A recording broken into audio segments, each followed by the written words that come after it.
Welcome to the Omnibus Podcast. I'm your host, Jeremy Munson, the state representative from District 23B in southern Minnesota. This week on the podcast, we spend the entire hour with Walter Hudson, and we talk about education. We dive deep into race and racism and equity, and a lot of these conversations that are happening in the schools and on school boards across the state. We also talk about House File 874, which is this strange constitutional amendment that's going to change our Constitution and the language around education to say that there's a fundamental right to quality public education for all of our children, and what this can mean for lawsuits and private education and charter schools and why it's opposed by the teachers union. We also talk about the one-year anniversary this week of Governor Walz granting himself unilateral lawmaking authority and changing the balance of power in the state where we're supposed to have a co-equal branch of government in the legislature. Talk about all the reasons we've been pushing back and the ways we've been trying to end the emergency and where we stand today, the courts, the legislature, and at the county level. All this and more on the Omnibus Podcast, where all subjects are germane. Walter, I want to thank you for joining me on the show again this week. We're going to talk about education first, and I'd like you to level set for our listeners. Give them a status of what the education of the public schools are like in your district. You live in St. Michael Albertville School District, which is an exurb of Minneapolis. I'd like to kind of talk about this push for racial equity and education equity and what it means for you and your family. Yeah, in my neck of the woods, I live in Albertville, and our school district is the St. Michael Albertville School District. We do a fantastic job of teaching our kids. I mean, for a public school district, we're right up there on the top of the list in terms of performance. So naturally, according to the left's equity paradigm, we must be punished, because that's how equity works. When you hear the word equity, know that what they mean is the better you do, the more you're punished. And I do mean punished. I don't just mean the less you get. I mean, the purpose in you getting less is so that your performance equalizes with the people who are doing worse than you. The stated objective of our racial equity policy in St. Michael Albertville is to, quote unquote, eliminate race as a predictor of outcomes, unquote, which sounds fantastic. Of course, I want people to perform well regardless of their racial identity. But when you set that as your policy goal, that's an arbitrary statistical bullseye that you've put up on the wall for yourself. And so once you've set that as the goal, then everything else has to fall in line with that goal. Doesn't matter how you get there. You just need to get there so that you can pat yourself on the back and congratulate yourself for having achieved it. But when you think about what it takes to equalize outcomes amongst an arbitrarily identified group of students, you're not going to do it by bringing the people who are falling behind up to the level of the highest performers. The easiest way to do it is going to be to cap the potential of the highest performers and to have this kind of lowest common denominator be the new A+. And we've seen that play out in other districts where this has been applied, where it's been tried. And here's the great irony, is that for as long as I've lived in this community, every election cycle, people who are, whether they're running for school board or city council or county commission or whatever the case may be, all of them touch on the idea of state funding for education. And they talk about the fact that St. Michael Albertville is almost dead last. If not, I believe we actually are dead last in the state in terms of the pure pupil funding we get from the state because of this equity nonsense.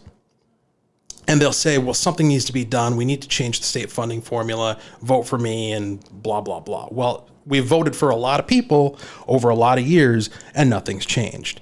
And the reason why it hasn't changed is because nobody is going after the moral root of the policy.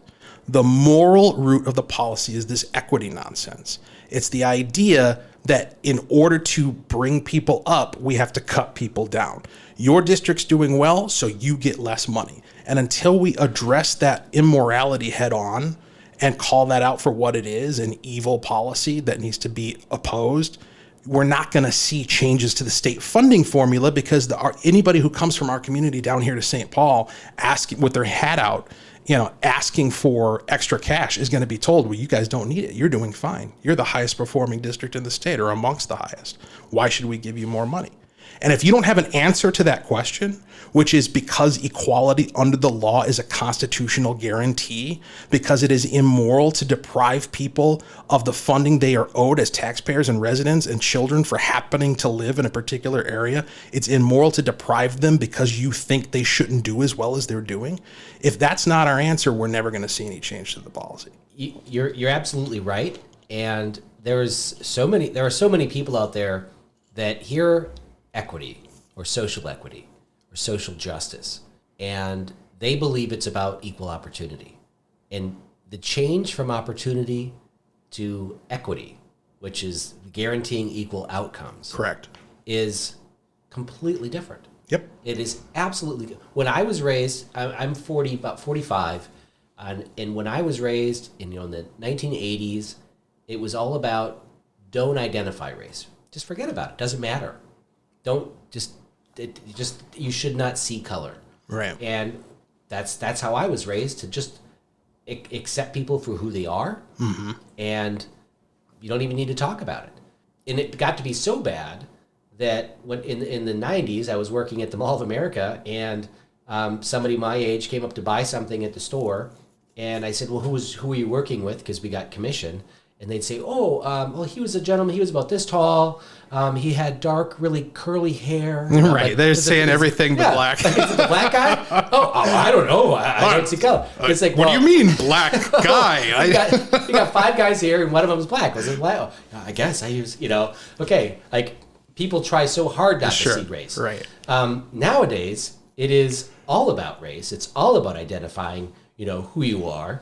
So much so, I think that the schools are really trying to separate people and tell, white people, your friends are you're racist, and then to tell their black friends that you don't know this, but your white friends are racist, and they're trying to separate people. You don't know this, but yes, exactly.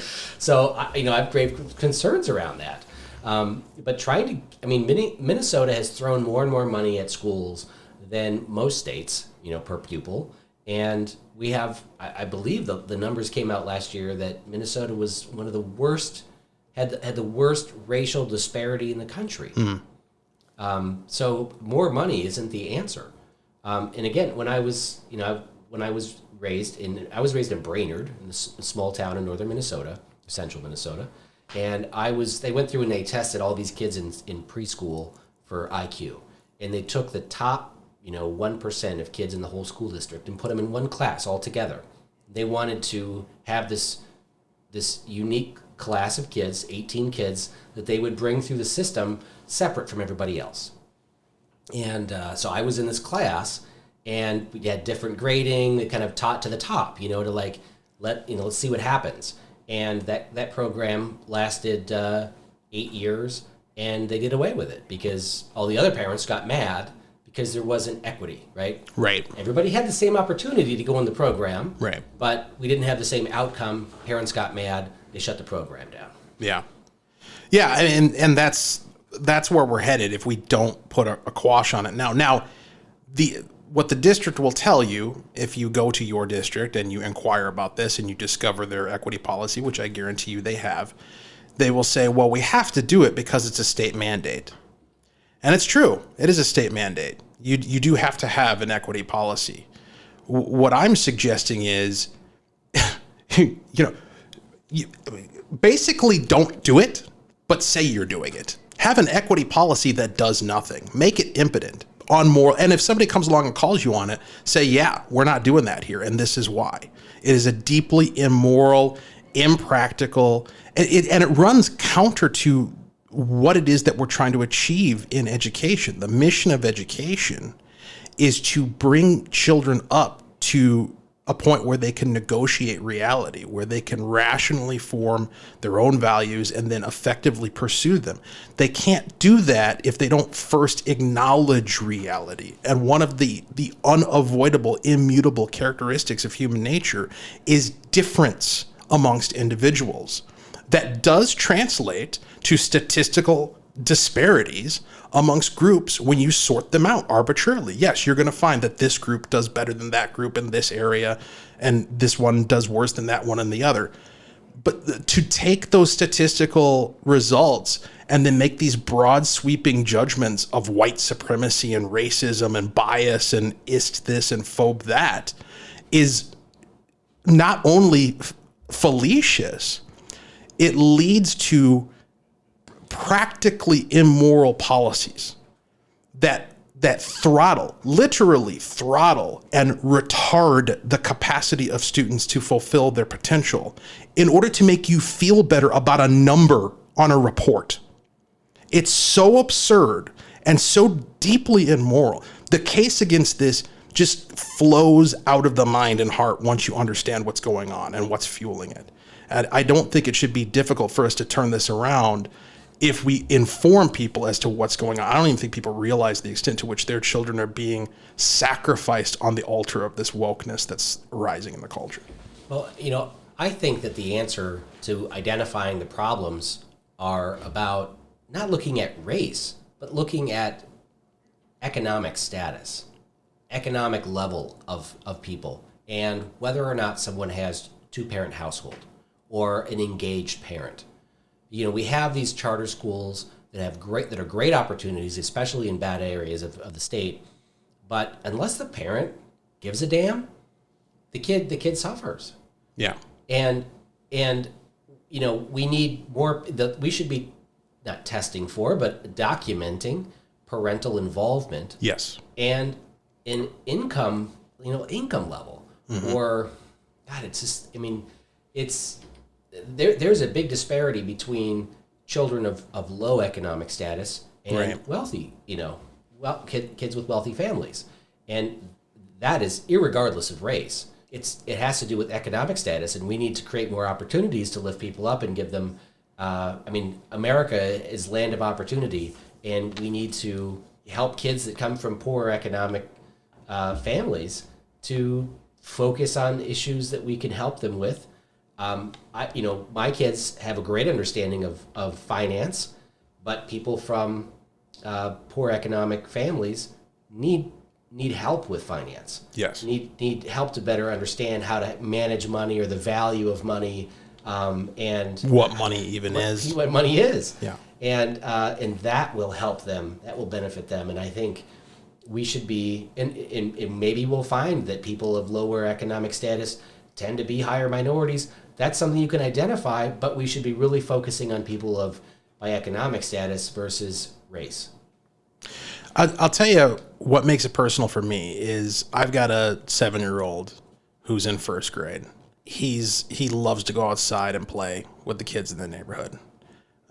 I'm half black, so he's a quarter. There's a girl across the street who I believe is a Somali immigrant. It's one of his best friends. There's a boy down the block who's as white as they come. The three of them are like a little, trinity of terror running up and down the block, and they have a good time, and they, have their drama and all this. They're growing up together, not thinking one moment about each other's skin color at all. They're going to go to school, the school that my tax dollars pay for, and they are going to be taught that, as you put it, Jeremy, you didn't know this, but she's actually being oppressed by him and you're partially to blame. I will move heaven and earth to prevent that from happening because that is evil. That is child abuse funded by my property taxes. It will not happen in St. Michael, Albertville, and it should not happen in the state of Minnesota. I hope you're right, because I hear from people in school districts across the state, Stillwater, and other groups where, CARE comes in, and runs a program that's financed by the school district to do this racial segregation program. Right. And it's the parents are really concerned about it. I hope we can push back on this and find a better path to enriching students and educating them and smoothing out the economic disparities, right, which I think would change the racial disparities. We have a lot of work to do in education, and I think it takes, we need to get more conservatives in the fight. We need more conservatives to run for school board. and to bring new ideas, because what we have there is not working. The segment you just heard was a conversation I had with Walter last week, and we wanted to continue the conversation to have a discussion this week on the constitutional amendment. So that is the segment you'll be hearing next. Walter and I live in different parts of the state, so we work on either having meetings in person or trying to record them remotely. But I promise that the audio quality of this podcast will be improving over the next week, so stay tuned for that.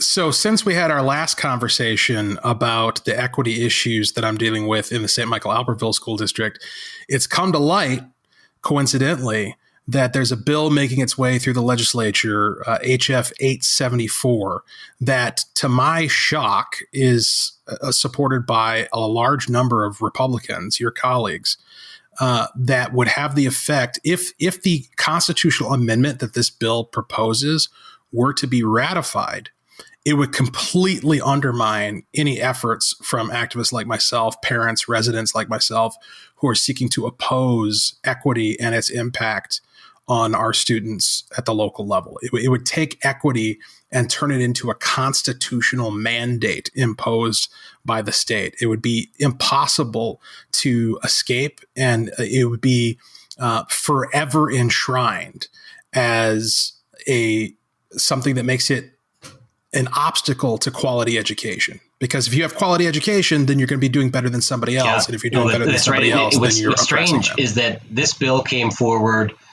during the last biennium, and there were Republicans. I believe Carisha was the chief author of it in the House, and it had a bunch of Democrats supporting it.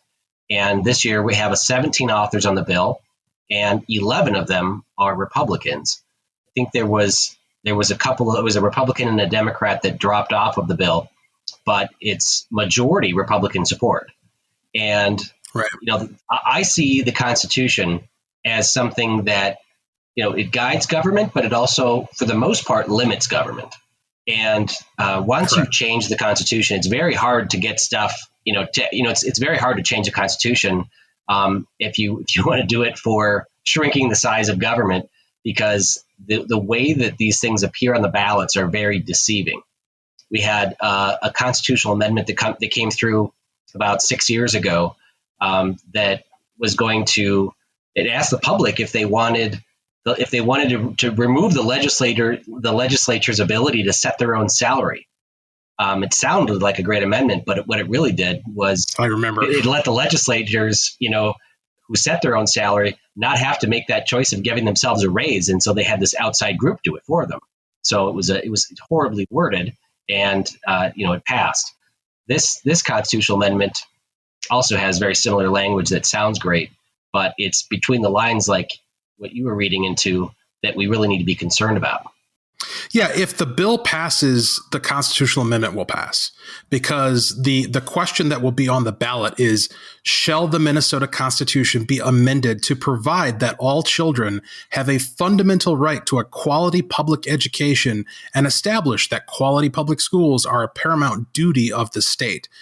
Very few people are going to vote against that just on its face, because it sounds fantastic. The question that we ought to be asking those 11 Republican legislators who have signed on to this thing is, if you want to affect what this question asks for, a guarantee of quality public education, why do you need to change the Constitution from its current language in order to do that? Because the current language says that the stability of a Republican form of government depending mainly upon the intelligence of the people, it is the duty of the legislature to establish, and this is the key clause, to establish a general and uniform system of public schools. That's the language they want to get rid of.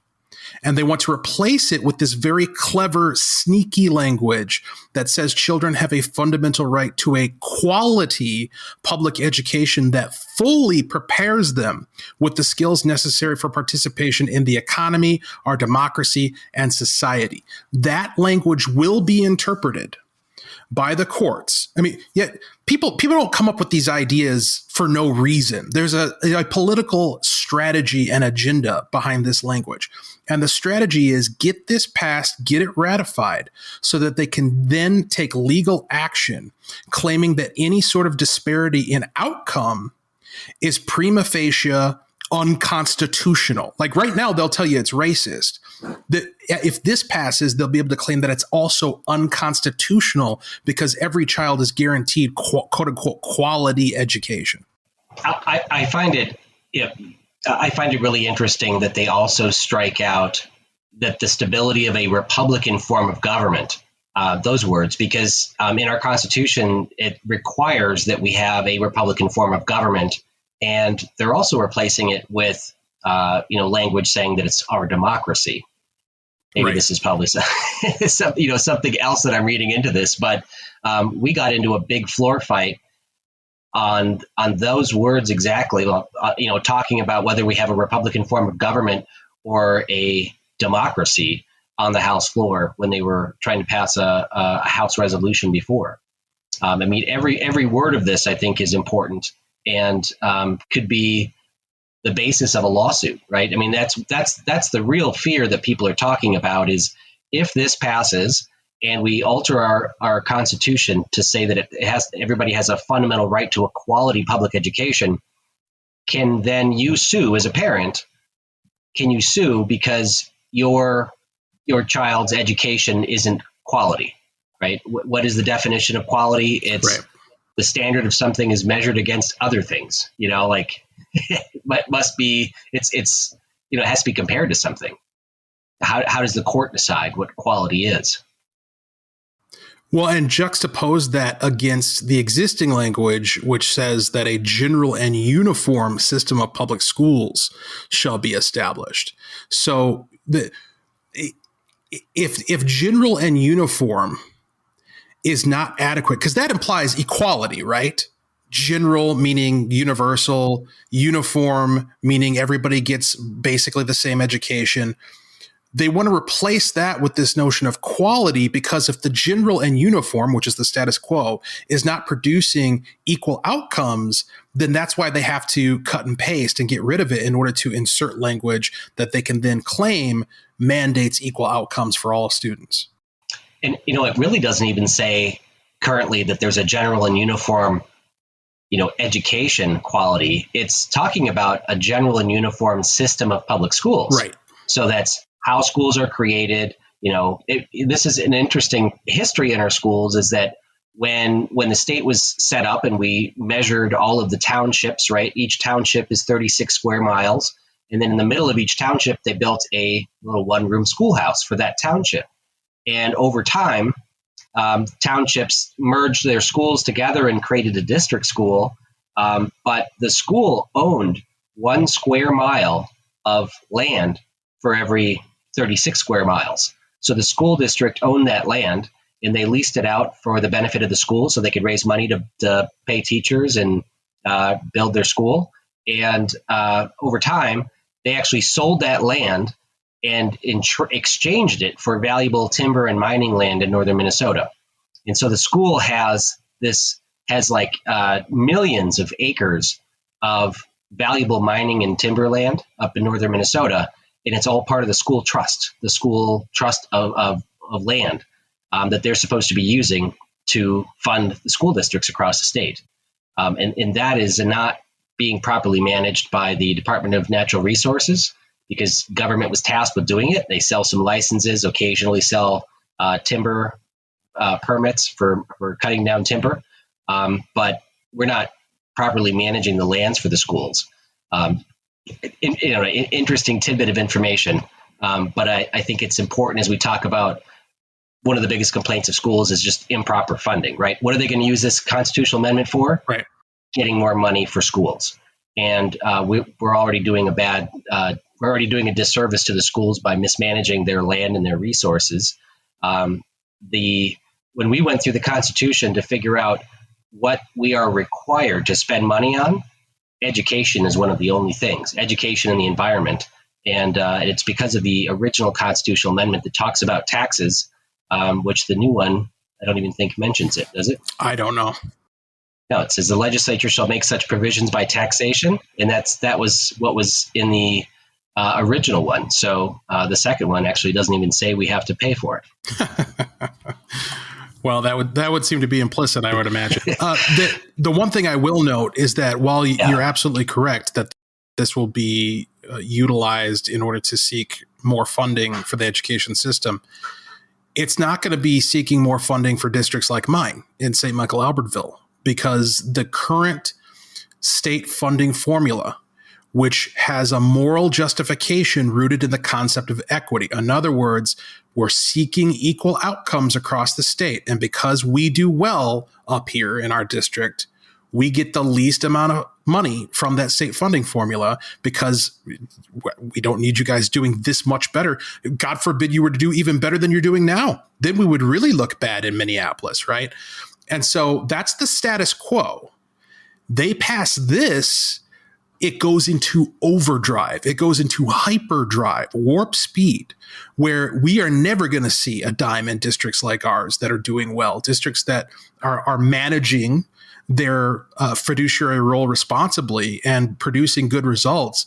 They're going to be undermined even more so than they are today, with the explicit goal of getting them down to the lowest common denominator of wherever the worst school district is at.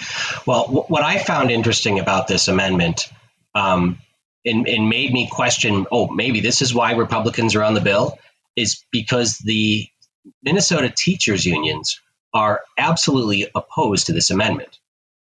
And so that's what has me so conflicted, is because you had Democrats supporting it and Republicans, and then the teachers union is against it. And that's usually an indicator that maybe I should support something, right? When the teachers union comes out against something, it raises eyebrows. Why are they not supporting? Because maybe at the end of the day, what the teachers union is primarily concerned about is teachers' jobs and the ability of districts to fund those jobs. And right now, as it stands, again, keeping it local here in St. Michael Albertville, right now, we are in the preliminary steps of having a conversation about another operating levy in our community. Why? Supposedly because of the effect of the pandemic on the ability of the district to maintain its operations. But it's also rooted, of course, in the state funding formula and this equity nonsense, right? So at a certain point, and that point is usually when your paycheck is threatened, at a certain point, the ideology becomes secondary to self-preservation. And it may be that the teachers union sees this for what it is and recognizes that while it might be great for teachers in Minneapolis, it's going to be terrible for teachers everywhere else. As I'm reading this constitutional amendment where it says that all children have a fundamental right to a quality public education that fully prepares them with the skills necessary for participation in the economy or democracy and society.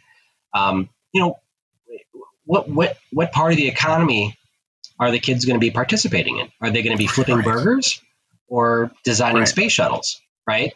I mean, there's a wide range of how they can participate in the economy. I think this would be really interesting to see how it's litigated in the court. But I do agree that it will bring lawsuits from people who are in the worst schools to get more funding and take funding from other schools. It certainly will no longer be general and uniform in how that's set up. The other thing that people are coming to the table with concerns about is, will this constitutional amendment end private schools? Correct. Because that is a concern that's being brought forward by private schools. This is going to kill parochial schools, private schools, charter schools. It's going to be just public education. Yeah, that's exactly right. Because how can you say, if you're making it a positive constitutional right, and I'll spare the philosophical details of why positive rights shouldn't be enshrined in government, but if you're going to make a positive constitutional right out of quote unquote quality education for every child in the state, then the existence of a private institution that gives the students who attend it a leg up over other students is a direct violation of that constitutional right. That is the argument that they are going to make. You're absolutely right. They will shut down private schools, and homeschooling is going to go away as well. Yeah. Well, maybe we can have somebody, one of the bill's authors on the show to actually explain their side in a future episode, because I think that would be a good conversation. Well, today on the House floor, in the Minnesota House of Representatives, we voted for the 16th time on whether or not to end the governor's emergency powers. And this vote fell right on party lines. And it has done that since we started the legislative session back in January. But it wasn't like that all the time. Back in December and November, when we voted, there were 4 Democrats that voted with us to end the emergency. And that gave us a simple majority to actually end the emergency powers. But during special sessions, it takes a supermajority to actually end it. But during the beginning of the normal session that we're in now, it takes a simple majority. But all of those rural Democrats that voted with us before flipped their vote to support the governor's unilateral lawmaking authority and would not take back their constitutionally balanced power to actually write laws. So this has been a long frustration of ours. And this week marks the 1-year anniversary of the governor's state of emergency and emergency powers. And so we have been voting every day this week to end the emergency because it is time. States are opening up. They're opening up their economies. They're getting rid of the mask mandates. The CDC guidelines are now more lax than the governor's, but he will not relinquish his power. Walter, what do you see on the outside of the Capitol walls? Do you see people are also growing as frustrated as we are? Well, as an activist who's paid attention to the ups and downs of politics for quite some time, I'm of course familiar with the phenomenon of legislators who are willing to vote one way when they know it won't matter. And when they actually have an opportunity to get the thing that they only say they want, suddenly they have a change of heart and vote in the other direction. I think that goes a long way towards explaining what you're seeing down there in St. Paul, but I think there's a little bit more to it as well. I believe that Governor Walz finds himself on the ropes in terms of prolonging his ongoing executive orders. You see cracks in the facade.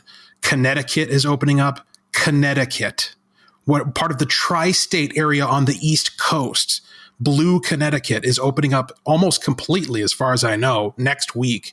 And here we are in the middle of the country, surrounded by states that make more sense, locked into our nonsense. I think he knows that he's going to have to back off this thing and back off of it soon. The Pioneer Press had an article today that was making the case and was, as much as the Pioneer Press can be, critical of Tim Walz. And so I think what you're seeing happening with these legislators is they're rallying around their governor in order to provide political cover for him so that when he decides to roll back these restrictions, it will look like something that he is doing of his own accord and for his own reasons, rather than something he's being pressured into doing, even by members of his own caucus. Well, I certainly agree with you. I think that whenever we would have had the power to actually end this in the House of Representatives, then the governor would first end it himself so that it was his decision, unless he actually believes Osterholm that, the next 6 to 12 weeks are going to be the absolute worst disaster ever, and we're not going to have enough body bags. And then the governor would just assume it being taken from him because then he no longer owns it, right? A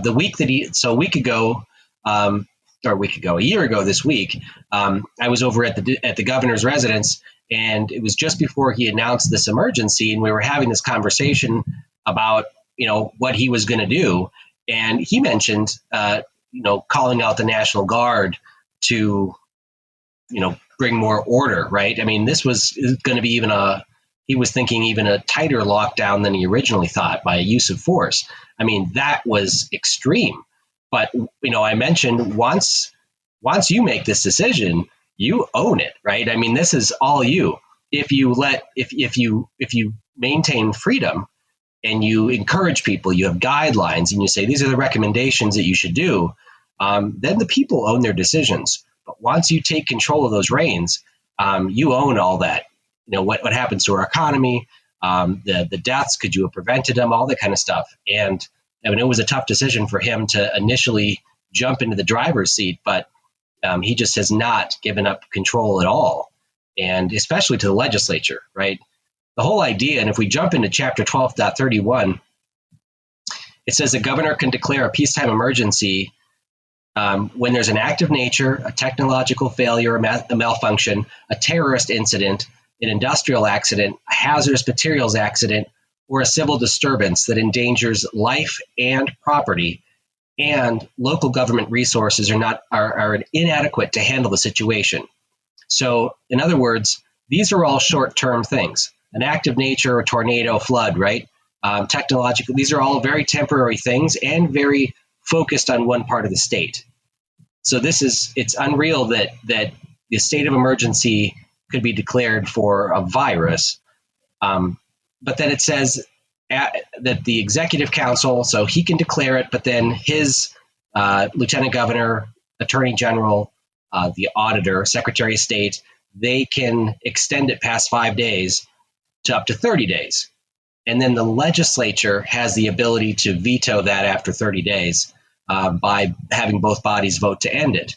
That's the process. And that's what gives him the ability to write law unilaterally for this emergency. And the legislators that gave him this authority way back when never imagined that it would go a year, right? This was No way. Maybe it goes a little past 30 days. Yeah, but it was for him to have unilateral lawmaking authority means that he could actually spend money, he can write policies, he could change, education policy, whatever he wants to do, healthcare policy, he could push through universal healthcare if he wanted to. And so he wants to maintain these powers through the end of the legislative session because we're setting the budget for the next 2 years. And it allows him to hold this over the Senate majority to say, pass this, or I will do more things that I want to do unilaterally and push it through. And so that's why he's talking about where his administration is leaking to the media that maybe in June, if you want to plan a wedding, plan it in June, right? He's talking about ending his emergency powers in June because he needs to get out on the campaign trail in June. And he wants everything to try to go back to normal. But he wants to hold his powers on to the end of the legislative session. So that's what I think he's really holding on to this for. And he can cancel executive orders. He can fiddle with his knobs, as he says, loosening the restrictions, but still maintaining the peacetime emergency declaration so that he can write law unilaterally. And even if the legislature were to end it, he could instantly give himself these powers again the next day, the next hour, or the next month if he wanted to. Right, which you've really laid out the case for how this entire episode, year-long episode, has been a total bastardization of that law. It occurred to me today because I was explaining to some folks last night what you just laid out about what the statute actually says and what the requirements are for a peacetime emergency. Of course, we know at this point that there was no actual peacetime emergency according to the language of that law. The insidious thing is that Governor Walz created a peacetime emergency through his actions. So that qualification where it says the incident, whatever it is, whether it's a terrorist attack or a natural disaster, needs to endanger life and property, and local government resources are inadequate to handle the situation. The virus was never a threat to property. And the virus was never something that presented an obstacle inadequate to the capacity of local governments to handle. But once the governor took his action, once he declared his executive powers and shut down the economy, he created a situation that was a threat to property. He created takings of people's businesses, and he created a situation that presented local governments with a scenario that they didn't have the resources to handle. And so he actually manifest a genuine peacetime emergency through his executive order that was supposedly in response to a non-existent peacetime emergency. Yeah, and that's absolutely right. Those words matter when it says endangers life and property, as opposed to saying endangers life or property, right? When you say it endangers life and property, you are talking about a flood or a fire or something imminent that can, burn a building or flood a town.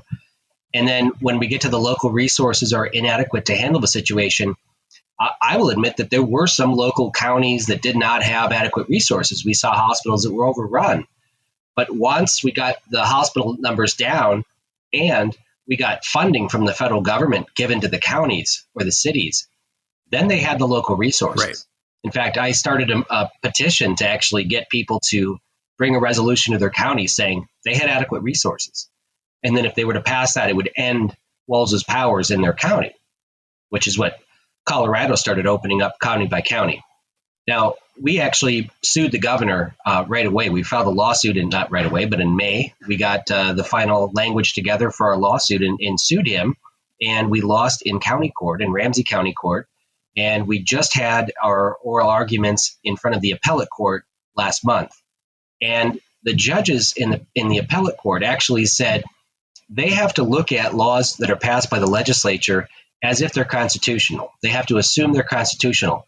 And because a legislative veto is unconstitutional, the Supreme Court found in the 1980s that you can't have an executive branch writing laws that the legislature can veto. That's wrong. It's backwards. So because that's unconstitutional, and that's the way that this law reads, she assumes that even if the House and Senate both vote to end the peacetime emergency, that it should go to the governor for his signature. And at that time, he could veto that. Well, the legislature would never have given up its authority to write law without an important check to end it, to take it back. And the judge was implying that this law, 12.31, would actually not have an out, that you're going to actually try to take powers back from the governor and he can veto what the legislature says. That is ridiculous. I mean, that would be a permanent power grab by the governor. It's so absurd that it strains the capacity for you to grant a presumption of good faith. Like, it's difficult to believe that a judge actually believes what they're saying when they say something that stupid. You have to believe, in order to believe that what we've seen over the course of the past year is what was intended by the authors of that statute, you have to believe that if there was a fire or an earthquake or a tornado or something that went through a town, that would trigger a monarchy, that would basically overturn the entire constitutional system of the state of Minnesota, rescind the republic, and give all authority to one person indefinitely, because that is the effect. That is how Walz has proceeded, as soon as a triggering event plausibly justifies him claiming power, he can just take it forever. If you think that's what the legislators intended, I've got a bridge to sell you. And so figuring out how, because we talk about the nuances of the language, we're trying to go through the courts.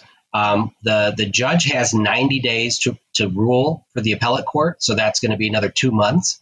And then once the decision comes down, the case will really automatically go to the Minnesota Supreme Court, because if we win, Walz will appeal. If Walz wins, we'll appeal. And it's going to go to the Supreme Court. We had asked the Supreme Court right away to hear our case, because we know that's where it's going to end up, and businesses are hurting, and the government is taking property from people. It's taking rights from people too, and people are being harmed. We need a decision. And already more than a dozen other states have ruled that their governor's emergency powers are unconstitutional, and they've ended them and overruled them. And many times it's because they also had language about a legislative veto, or that one of our arguments was by the legislature giving its authority to the governor to write law, it has ceded its authority. And there's a non-delegation doctrine in our Constitution that prevents you from delegating your responsibility from one of the three branches of government to another. It's the whole reason why we have separation of powers, and that we have three co-equal branches of government.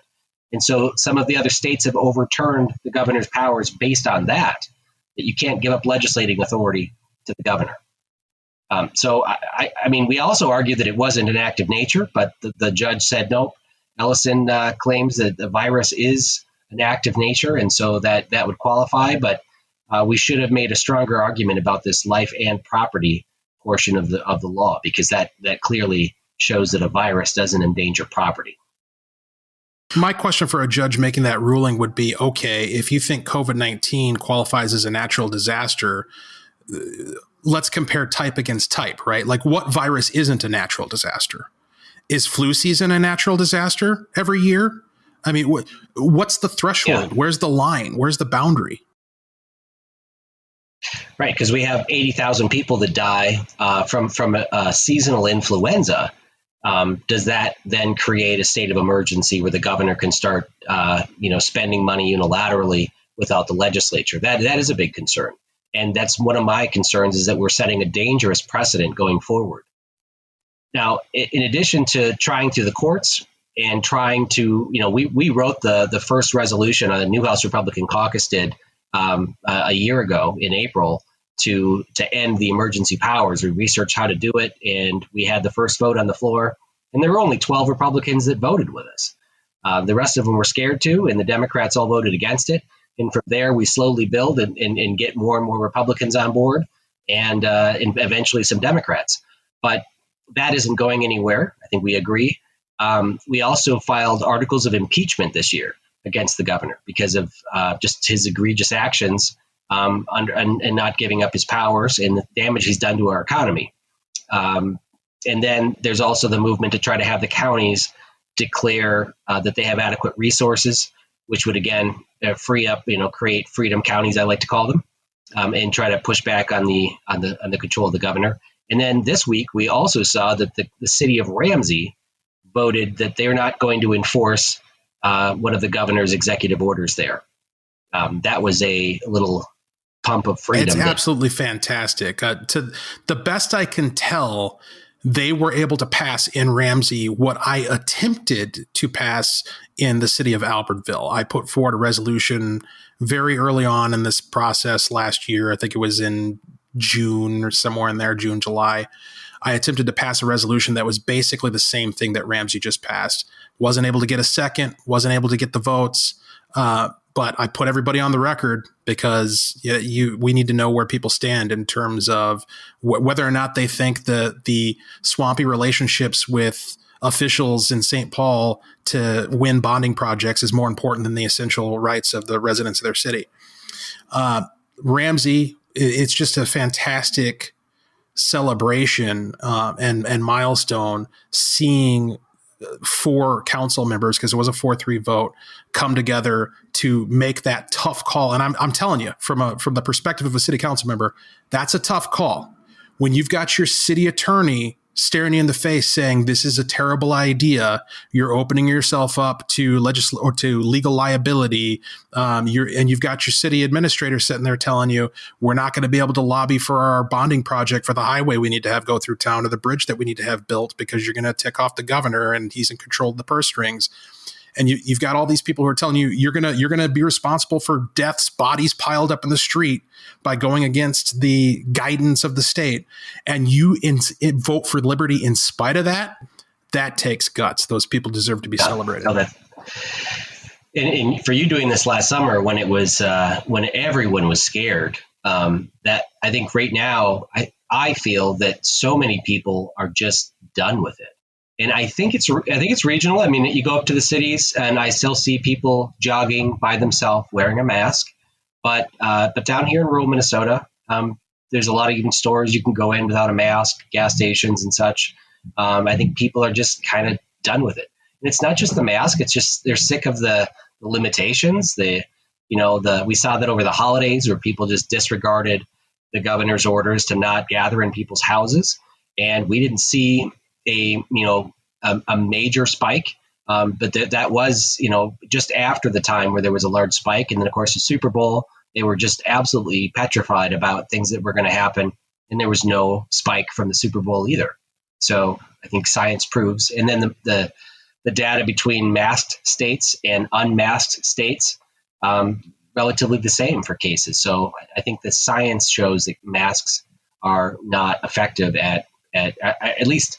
Any effectiveness out of the masks at preventing the spread is just not justified for forcing that on everyone to do. It's absolutely minuscule. I believe that it was a study that was funded by Goldman Sachs of all places that looked into what it would take, what the effect would be of a mask mandate on the spread of COVID-19. And I want to say that they said that you would have to have, I'm not even going to give the numbers because I know I'm going to get them wrong, but it was astronomical, the number of people that you would have to have masked over a certain period of time in order to affect like a 1% difference in the number of people who get affected. So you think about that. Think about all the people who will get affected anyway or infected. And then you're going to carve 1% off of that. And the opportunity cost is all of the nonsense you have to go through in order to enforce and impose and comply with a mask mandate.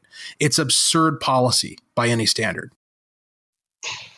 And we had these deep discussions during debate over vaccines pre-COVID. It's called, with all vaccines, they have this, it's called the NNT, which is the number needed to treat. So how many people do you have to vaccinate for this, this new vaccine or this new illness in order to prevent one person from contracting the illness? And sometimes it's hundreds, sometimes it's, thousands. And you have to understand do the analysis on whether it's worth it or not. And I think that the masks, I know it's just become so politicized. My mom, who's a big liberal, showed up at a basketball game for my daughter wearing two masks, because she had to do that, showing that she's wearing both masks as part of, compliance. And it's, it's a fashion statement for liberals. So there we have exactly it. Right. And just, People email me, of course, all the time on ending the emergency powers. And one of the things that comes up frequently is you need to fire all these commissioners. Just start firing a commissioner a day until he ends his powers. It's important to know that the House doesn't fire commissioners. It's the Senate's responsibility to confirm commissioners for the governor. And so they could choose to effectively unconfirm a commissioner or fire them. And they have fired two now. And the first one was a pretty easy one to fire. The second one, there were 2 or 3 Republicans that took a walk and did not want to vote on it. And then one Republican senator who voted to confirm, in other words, to not fire the commissioner. And so a lot of people are talking about, they should fire Jan Malcolm. Well, I think they should just start having hearings in working towards that goal. But there isn't a lot of appetite in the Senate to keep firing commissioners. But that would be a way to keep, just start firing his commissioners until he gives up his powers. What do you think? First, a question for you, for the layman. Who is Jan Malcolm? Because I've heard this. I've heard fire Jan Malcolm, and it's thrown out there as if people just know who she is. Let's assume I don't. Who is she? So she's in charge of, she's the one that was at the press briefings all the time with Walz, and when he was giving his daily press briefings throughout the last year. And she's not a doctor. So she was brought in to run the agency. And, people think that she's just giving him bad advice. I think the governor needs to meet with his cabinet and make decisions. And he should be meeting with his chief economist and understanding the damage that he was doing to the economy and weighing that with these restrictions that hurt our economy, right? It's a balance. I'm not saying that businesses or profits are more important than health, but there is a balance. And of course, I wish we had a, commissioner of freedom or commissioner of, well, actually it's attorney general, right? He should be meeting with Keith Ellison, and Ellison should say, Mr. Governor, I don't think that that's constitutional to restrict people's liberty in that way. But of course, Keith Ellison would never do that. So he needs to balance the advice of all of his counsel. Yeah, absolutely. Because only looking at this thing from one angle, one perspective, is the mistake that I feel was made at the national level over the last year, where you're only ever looking at one side and not considering any of the impacts of the decisions that you're making. Is a business more important than health? Well, let me ask you this. How does one maintain their health? Like, where do you get your food, your heat, your shelter, your clothing? How do you manage to maintain and prolong your life? You do it through economic activity. So I would say it may not be more important, but it's sure as hell as important, the idea that we're going to sacrifice our means of survival and prosperity in order to save ourselves is an oxymoron. And so, I feel like where our side has made the biggest mistakes, it's in failing to make strong moral arguments about the imperative of the ability of people to go out and make a living, make money, earn income so that they can survive and thrive and live and be healthy and flourish. It's so important. And for that reason, I think that a tactic like firing commissioners in order to force the governor's hand is certainly justified. Yeah, and we really came on a phrase last year when we were debating this on the House floor that in order to save lives, he's killing livelihoods. And that's right. I mean, and maybe it's different in my part of the state where so many more people are self-employed, small business owners, farmers. And I get phone calls at all hours of the night from people that are at wit's end and they've lost their business, or this is back when he was shutting down all the small retail stores and the box store across the street could still sell the same product. And people they didn't know what to do. They were behind on everything, on all their payments. They were losing their house. And I've got property owners calling me even to this day saying, I have tenants that haven't paid in a year. They are $15,000 behind in rent. What is the plan? Because there are probably 100,000 people that are in that situation in the state because of the governor's prohibition on evictions. And when the people were told you can't be evicted for not paying rent, a percentage of the renters said, well, I'm not going to pay rent, Right. And right. That is hurting people because people now, the property owners because there's no prohibition on the bank foreclosing on your property. These business loans that people have out at commercial loans on properties. So there are landlords or property owners that have lost their property. It has been an absolute taking from people, and the courts have not weighed in. Although finally in Texas, a court ruled that the eviction moratorium was unconstitutional. Well, other than continuing to vote to end the emergency over and over and over again, and people are out there door knocking in the districts of these rural Democrats that voted with us before and have now flipped, and perhaps firing commissioners. We're losing ideas on how to get rid of Walz. Well, ultimately, it's going to come down to an election. And like you pointed out at the onset of this conversation, he knows that. And that's why the pressure's on him to at least manifest some semblance of normalcy by this summer. The question becomes, are we going to be able to preserve the memory of what he's destroyed through these actions? And I hope the answer is yes. Well, memories tend to be short in politics, but I certainly hope that more people have been touched by bad government policies in the last year, that they have been brought into this fight. And you have, waitresses and waiters that have never voted in their lives that all of a sudden, they're upset and they're engaged. And so hopefully they will be paying attention to the gubernatorial campaign, and we can throw them out the door next year. There's also been 2 unsuccessful recall petitions that have they've been shut down by the Minnesota Supreme Court. But the next step, if they were to be granted at the Minnesota Supreme Court, they have to get like 650,000 signatures in 90 days. You have to get 25% of the people that voted in the election, and then have the actual recall election. And if he's recalled, then you have another election. So, you're talking 2 statewide elections and 2 statewide campaigns.